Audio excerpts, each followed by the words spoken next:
Bonjour et bienvenue à vous, chers années 5, pour votre première guidance de l'année. Donc avant de démarrer votre guidance, je vous présente tous mes vœux pour cette année 2024. Je rappelle que le calcul de l'année personnelle se fait jour plus mois de naissance plus 8 puisque nous sommes en 2024. Vous additionnez l'ensemble, si vous obtenez 32, ça fait 5. Puisque au-delà de 9, vous compressez les deux chiffres que vous avez, et donc de sorte à trouver 5, puisque vous êtes en année personnelle 5.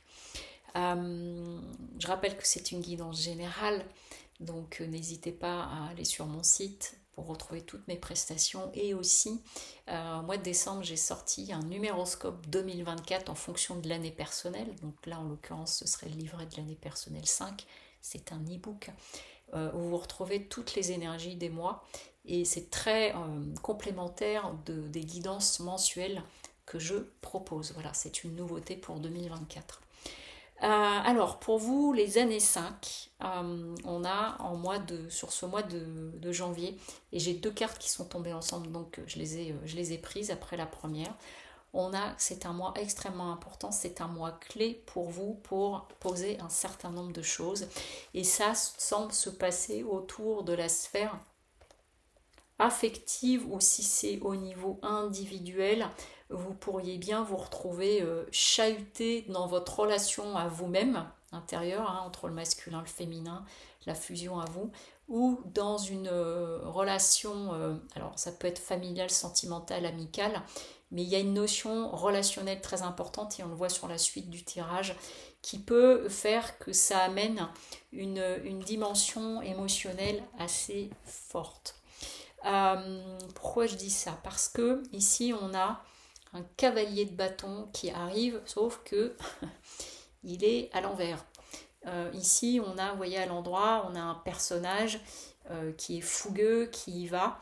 Et là, ça veut dire que c'est une situation au niveau relationnel où ça pourrait, j'entends, partir un petit peu dans tous les sens, parce que j'entends trop de fougue, tu la fougues, c'est-à-dire c'est comme s'il y avait trop de choses qui arrivaient en même temps, puis du coup ça part dans tous les sens et ça amène un certain nombre de maladresses, alors que, vous voyez ici avec le 6 de bâton, on a à nouveau comme un cavalier, mais on parle de victoire ici. Et ça suppose que vous arriviez, ou la situation dans laquelle vous êtes, ou la personne qui est en face de vous, c'est de réussir à canaliser un petit peu au niveau des énergies, au niveau de ce qui peut se dire, parce qu'il y a un champ émotionnel qui est assez important et qui fait que vous pourriez avoir envie à un moment donné, avec le 7 de bâton à l'envers, de dire j'en ai marre de me bagarrer par rapport à tout ça et je laisse tomber. Vous voyez, il y a une notion d'usure. C'est pour ça que par rapport à, vous voyez, la notion de moi clé, et que au niveau du champ émotionnel dans la relation à l'autre ou à vous-même, parce que ça vient vous renvoyer, vous allez être chahuté, il y a quelque chose de cet ordre-là. C'est comme si dans vos échanges, il y avait une situation qui allait réveiller des choses, soit au niveau de la relation, soit intérieurement en vous, qui fait que vous pourriez vous sentir bousculé et à un moment donné avoir envie de tout lâcher, ou à l'inverse, de partir en croisade, et là avec à nouveau un cavalier, mais le cavalier d'épée dans ce sens-là, ça vient nous parler qu'il y va fort, voire il peut se montrer un peu agressif. Donc il y a vraiment comme une tangente, c'est-à-dire que dans les échanges que vous pourriez avoir, s'il s'agit de choses de cet ordre-là, de discussion, de prendre position, c'est d'arriver à garder votre cap, d'arriver à vous faire entendre, et d'arriver aussi, c'est marrant parce que c'est comme si c'était là où les personnes en face de vous, d'arriver à les gérer. Peut-être vous allez être en face de personnes qui ne sont pas évidentes à gérer. Hop, je remets un petit peu à l'endroit. Tout ça pour dire que l'enjeu du mois, vous voyez avec le battleur, c'est qu'on est sur des choses, et c'est comme des règles à poser. Donc ça peut être dans un nouveau travail que vous prenez, un nouveau poste, dans le cadre d'une relation, mais il y a quelque chose de nouveau qui se pose, de différent, et où tout est là, mais il faut bien poser les règles du jeu au départ. Votre atout avec l'amoureux, c'est que du coup, vous allez être capable de voir, ok, vous allez être capable de voir clair dans tout ça, de ne pas être trop hésitant et d'écouter votre voix intérieure.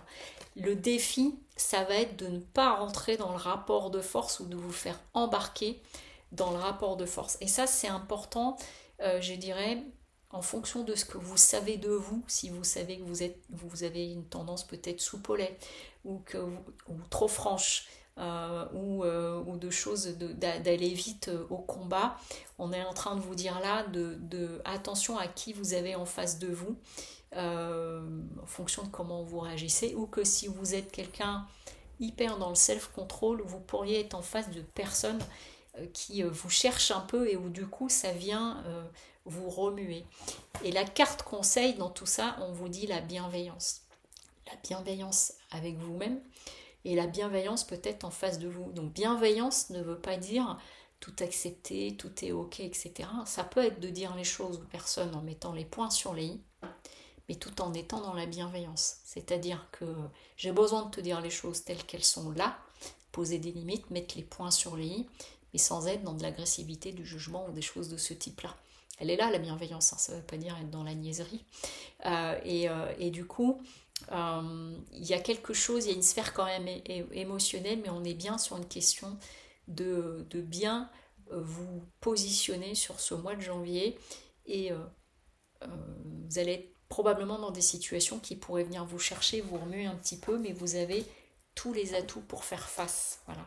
Et de bien manager le ou les interlocuteurs que vous avez en face de vous, c'est quelque chose de cet ordre-là. Voilà pour vous, chères années 5, et je vous souhaite une très belle journée, un bon mois de janvier. Au revoir.